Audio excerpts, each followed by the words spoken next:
అమ్మాయిలు జాగ్రత్త, పరిచయం ఉన్న వ్యక్తి కదా అని వారితో ఎక్కడికి పడితే అక్కడికి వెళ్ళొద్దు, కాటేస్తారు. చదువుకునే వయసులో చదువు మాత్రమే మైండ్లో ఉండాలి. ఇలాంటి మాయగాల చేతిలో పడితే జీవితంలో సరిదిద్దుకోలేని తప్పు జరుగుతుంది.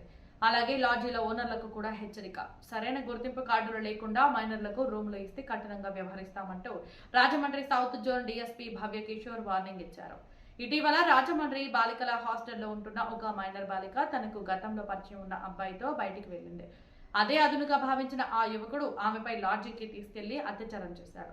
దీనిపై ఫిర్యాదు అందుకున్న పోలీసులు ఆ యువకుడిని, అతనికి సహకరించిన మరో యువకుడిని అరెస్టు చేశారు.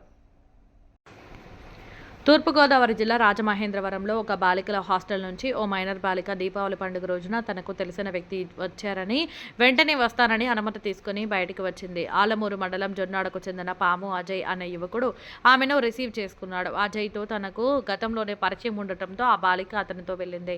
వీరిద్దరికీ రావులపాలెనికి చెందిన గాకితపల్లి సత్యస్వామి సహకరించాడు. కాగా ఆ బాలికను రాజమండ్రి రైల్వే స్టేషన్ సమీపంలోని లాడ్జికి వెళ్లారు. అక్కడ ఆమెపై అత్యాచారం చేసి తిరిగి మళ్లీ ఆమెను హాస్టల్లో సమీపంలో వదిలిపెట్టేసి ఆ ఇద్దరు వెళ్లిపోయారు. ఆ బాలిక హాస్టల్కు తిరిగి రాగా ఆమెలో బాధను గమనించిన హాస్టల్ వార్డెన్ ఆ బాలికను విచారించింది. జరిగిన విషయాలను తెలుసుకున్నారు. వెంటనే ఆ బాలిక తల్లిదండ్రులకు సమాచారం ఇచ్చి వారితో పాటు వార్డెన్ కూడా రాజమండ్రి 2 టౌన్ పోలీసులకు ఫిర్యాదు చేసింది. పోక్సో యాక్ట్ కింద కేసు నమోదు చేసుకున్న సిఐ శివ గణేష్, డీఎస్పీ భవ్య కిషోర్ ఆధ్వర్యంలో 24 గంటలు గడిచేలోపు ముద్దాయిలను అరెస్టు చేశారు. ఈ కేసును 24 గంటల్లోపు ఛేదించిన CIP Shiva Ganesh, SI TNVS Shyam Sundar, HC Bhanumurthy, constable Rabbani, Mahesh Kumar, Nagababu, బాలసుబ్రహ్మణ్యంను Thoorpu Godavari SP D Narasimha Kishore, DSP Bhavya Kishore అభినందించారు. 2 days బ్యాక్ 2020లో రిజిస్టర్ అయిన పోక్సో కేసుకి సంబంధించి ఈరోజు దాంట్లో ఉన్న ఇద్దరు ముద్దాయిల్ని నిన్న అరెస్ట్ చేయడం జరిగింది. సో దానికి సంబంధించి మనం ప్రెస్ మీట్ ఈరోజు కండక్ట్ చేయడం జరుగుతుంది.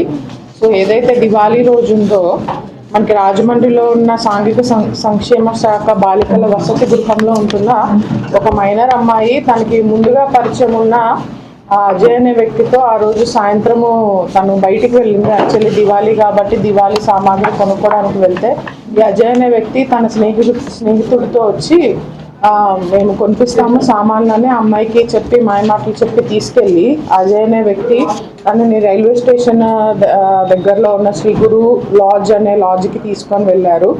వెళ్తే ఆ స్నేహితుడు కిందే ఉండి ఈ అమ్మాయిని ఆ అబ్బాయి తీసుకెళ్ళి లాడ్జ్లో ఆ పాప మీద అత్యాచారం చేయడం జరిగింది. సో తర్వాత వాళ్ళ హాస్టల్ వార్డెన్ ఎవరైతే ఉన్నారో ఈ అమ్మాయి మళ్ళీ తిరిగి వచ్చాక ఆ పాపను చూసి ఏంటి అని అడగడం ద్వారా అమ్మాయి ఈ రకంగా లాడ్జ్లో జరిగిందని చెప్పడం ద్వారా మనకి స్టేషన్లో అనేది కంప్లైంట్ రిజిస్టర్ చేశాము. సో మనము 21st ఎఫ్ఐఆర్ చేసిన వెంటనే వాళ్ళు 24 hours ఎవరైతే ఇద్దరు నిందితులు ఉన్నారో సో ఎవరైతే ఆ పాప మీద అత్యాచారం చేశారో ఆ అబ్బాయి అజయ్ అనే వ్యక్తిని అండ్ రెండో వ్యక్తి వచ్చి సత్యస్వామి, కాగితాపల్లి సత్యస్వామి, ఎవరైతే ఆ పాపను తీసుకెళ్ళడానికి సహకరించాడో ఈ అజయ్ అనే వాళ్ళ స్నేహితుడిని కూడా మనము నిన్న ఈవినింగ్ అరెస్ట్ చేయడం జరిగింది. సో వాళ్ళని ఈరోజు రిమాండ్కి తరలిస్తున్నాము. సో ఏదైనా కూడా పరిచయం ఉన్న వ్యక్తి అయినా కూడా మైనర్ అమ్మాయిని అలా తీసుకెళ్లడము చట్టరీత్యా నేరము. అండ్ ఈ కేసుకు సంబంధించి కూడా మనం అబ్జర్వ్ చేస్తే వసతి గృహం నుంచి కూడా అమ్మాయి వెళ్ళిపోయిందని చెప్పడం ద్వారా సో ఏదైతే ఇటువంటి హాస్టల్స్ ఉన్నాయో జిల్లాలో అన్నింటిలో కూడా మనం ఖచ్చితంగా సెక్యూరిటీ మెజర్స్ ఇంక్రీజ్ చేయమని చెప్పి సంబంధిత అధికారులతో కూడా మనం చెప్పడం జరిగింది. సో ఎస్పీ గారి ఆదేశాల మేరకు శక్తి టీమ్స్ అన్నీ కూడా మరొకసారి ఈ వసతి గృహాలు ముఖ్యంగా గర్ల్స్ హాస్టల్స్ ఏవైతే ఉన్నాయో all public and private girls హాస్టల్స్ని మరొకసారి విజిట్ చేసి సో వాళ్ళు ఎక్కడికి వెళ్తున్నారు ఏంటి అని చెప్పి ఖచ్చితంగా హాస్టల్స్ ఎవరైతే నిర్వహిస్తున్నారో వాళ్ళది రెస్పాన్సిబిలిటీ ఉంది. So they should take care. So hostels దగ్గర సీసీ కెమెరాస్ పెట్టించుకోవడము, అమ్మాయిలు ఎక్కడికి వెళ్తున్నారు, ప్రాపర్గా ఎంట్రీస్ పెట్టుకొని వెళ్తున్నారా లేదా అన్నది కూడా చూసుకోవాలంటే పేరెంట్స్ కూడా వాళ్ళు పిల్లలు ఎవరెవరితో కలుస్తున్నారు ఏంటి అని కూడా కొద్దిగా వాచ్ పెట్టుకోవాలని కూడా మనం పోలీస్ తరఫున రిక్వెస్ట్ చేస్తున్నాము. అండ్ ఏదైతే లాడ్జ్ ఓనర్స్కి మనము ఇంతకుముందు హెచ్చరించడం జరిగింది.